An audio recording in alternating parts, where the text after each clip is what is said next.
Have you ever wondered why centenarians, aka 100-plus-year-olds, live so long? A little drop of whiskey is enough. What lifestyle choices do they make? Traits do they have? And how many pounds of blended vegetables do they consume while incubating in a red light heated hyperbaric chamber that allow them to have extraordinary lifespans? A recent study on nearly 400 centenarians and near centenarians called GCS or Georgia Centenarian Study provided some fantastic insights. The study made 10 fascinating discoveries into the environmental and genetic traits and factors driving extraordinarily long and healthy lifespans, including surprising findings about self-reflection of centenarians' mental, physical, and financial statuses. Most of these are changes that we can all make to improve our health and increase our chances of hitting the Century Club. Personality testing of centenarians showed they exhibit dominance, leading themselves or others into action, extroversion, being social and active, such as in their careers, trust, especially of other people and medical providers, openness to change, including when challenged with opposing points of view, imagination, having a vast imagination and creativity, emotional stability, especially when challenged or threatened, and sense of humor. As Larry Janis, aged 99, jokes about his secret to longevity, you got to have good booze and hot women, and that takes care of it. In line with this, having a positive attitude and optimism are underrated determinants of healthy aging. Unsurprisingly, centenarians tended to have a positive attitude and outlook on life.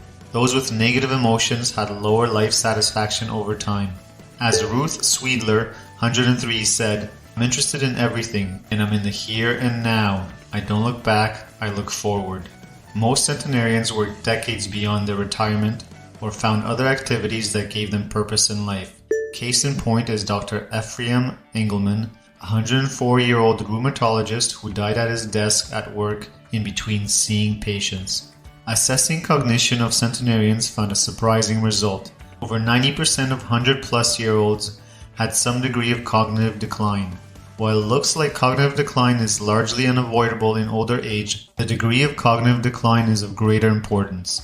The study found that educational experiences, especially if started early in life, occupational responsibility, perceiving your work as important and having job satisfaction, and high levels of physical activity and mental activity protect against cognitive decline in very late life.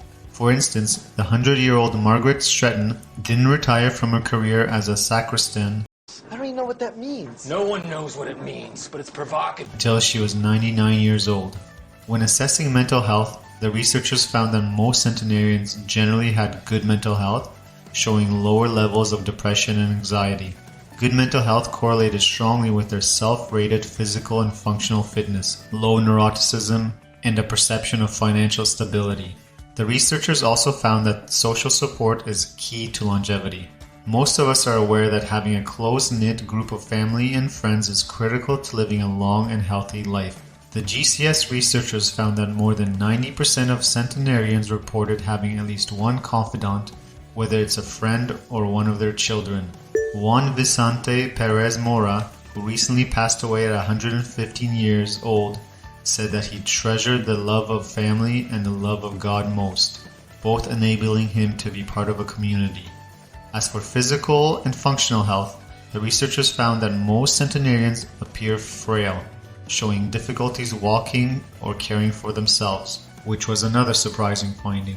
Only around 20% of centenarians could engage in housework or shop without help, plus over 80% of centenarians had a chronic disease, mainly cardiovascular disease, pneumonia, or cancer. However, when asked, most centenarians rated their functional health as better, and 70% evaluated their health as good or excellent compared to their peers. In terms of nutrition, centenarians were found to likely eat a regular breakfast, consume their veggies, and followed scientifically backed nutritional advice. They typically did not follow weight loss diets and have minimal changes in body weight. Thank goodness the study didn't advocate for caloric restriction. When looking at the families of centenarians, the study showed how long your parents live matters, especially if you want to live beyond 100 years.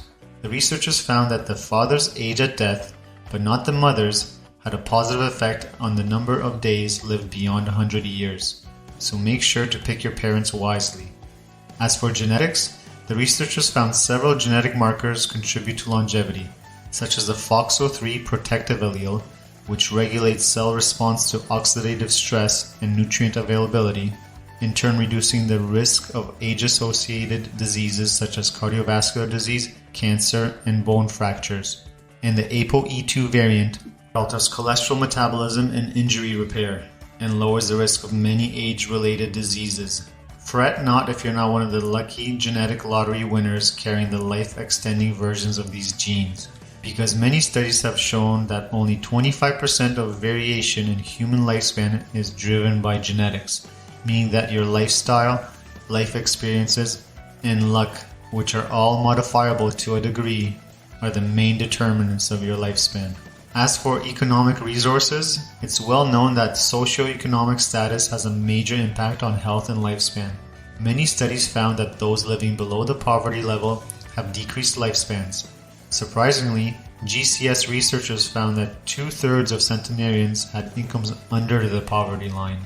How could this be? Turns out centenarians perceive their financial situation as equal or better than that of their peers. I see 4 main takeaways from this centenarian study. There are several key predictors of longevity, importantly good life satisfaction, mental cognitive health, and physical functional health, coping skills, family longevity or genetics, and supportive resources. There are many paths to longevity. You don't need to perfect your lifestyle and win the genetic lottery to live a very long and healthy life. Positivity, optimism, and purpose are underappreciated and underpracticed. Many centenarians were